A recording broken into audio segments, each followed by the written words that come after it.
Welcome to Miller's Monsters, and we're going over episode 7 of Guillermo del Toro's Cabinet of Curiosities. And 4 people go to a party, and all hell breaks loose in the viewing. And this is directed by Panos Cosmatos and has Peter Weller in it. And if you don't know Peter Weller, he was RoboCop. Okay, and he's still looking pretty good. Much like RoboCop, I don't think he aged that well.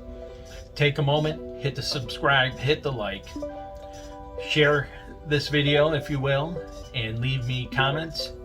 And again, as always, spoilers ahead. All right, in the viewing, we have a wealthy recluse that brings 4 people together, okay, and they're kind of famous themselves. They've appeared on talk shows and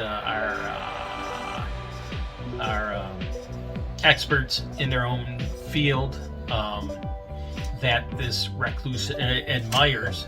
And one is an astrophysicist, one is a writer, one is a musician, and one is a psychic. And he's brought them all with just an invitation. That's all they know. And to his house for what we don't know yet. So they meet in a parking garage, and Hector pulls up in a van and picks them up, and they get into the van, and they are whisked off to our recluse's mansion. And obviously he has money, because as they walk in, the doors don't open, they slide open slowly. It's a grand palace, and we learn how the plants that adorn the wall were cultivated from whatever foreign land, the jungle that they came from. Basically the first part of the movie is just learning how much of a recluse this guy is, and how his money has gotten him everything he's wanted. And he has a nurse that takes care of him and feeds drugs to help his appearance, keep him going. And basically that's what first part of this is just them going through. Here's the finest drinks.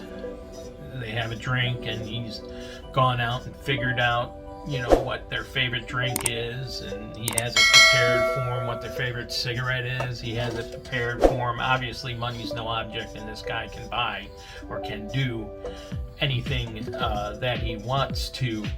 And so this basic chit chat, and how then they bring out the cocaine the doctor has fabricated, and partake in that. He says this will help you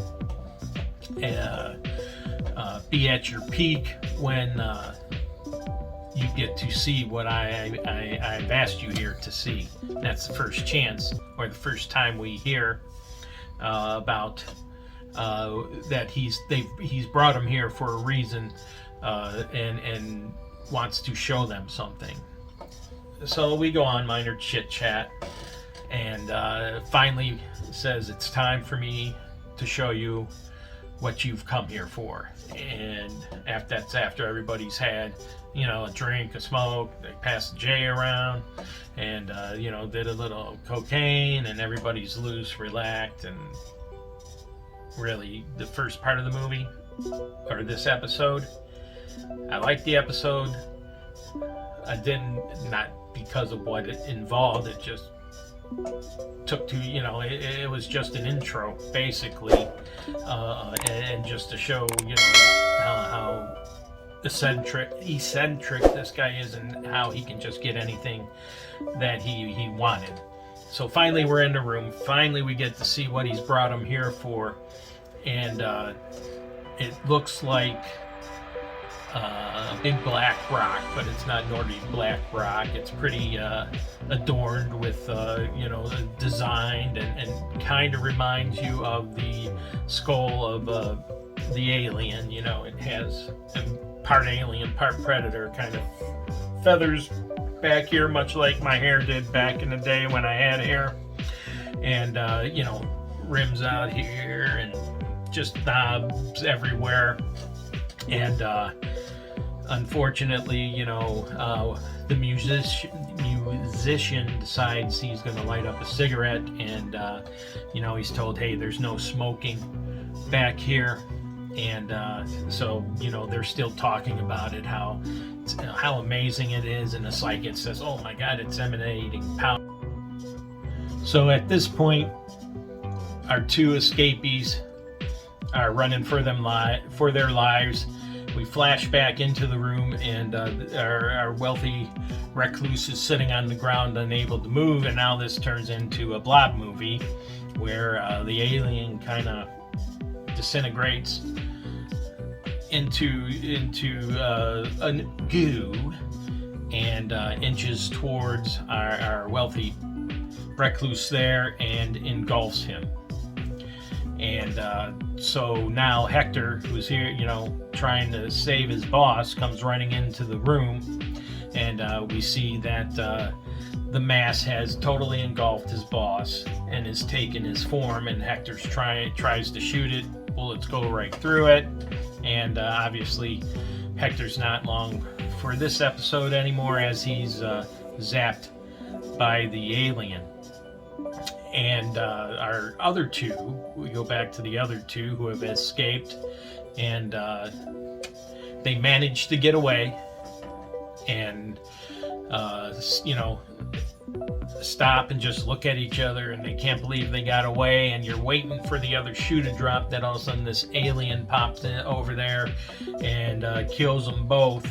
But what we see throughout is this alien finds its way through the forest to a drain pipe, walks through the drain pipe, and starts walking towards a city. And that's where the episode ends, and we're, you know, our imaginations can go from there. But I can imagine mankind's not in for a good time. And you know, moral of the story is, if you don't know what you're playing with, don't play with it. Don't play with the asteroids. Same thing. Don't poke at the asteroids in the Blob. Don't blow marijuana smoke at the asteroids if you're wealthy and invited a bunch of people over there. So learn your lessons from that. Call the authorities. Let them handle it. Or put it in a nice display box. I hope you liked it. If you did, hit the like button, hit the subscribe button, share if you will, and feel free to leave me comments, and I will talk to you later.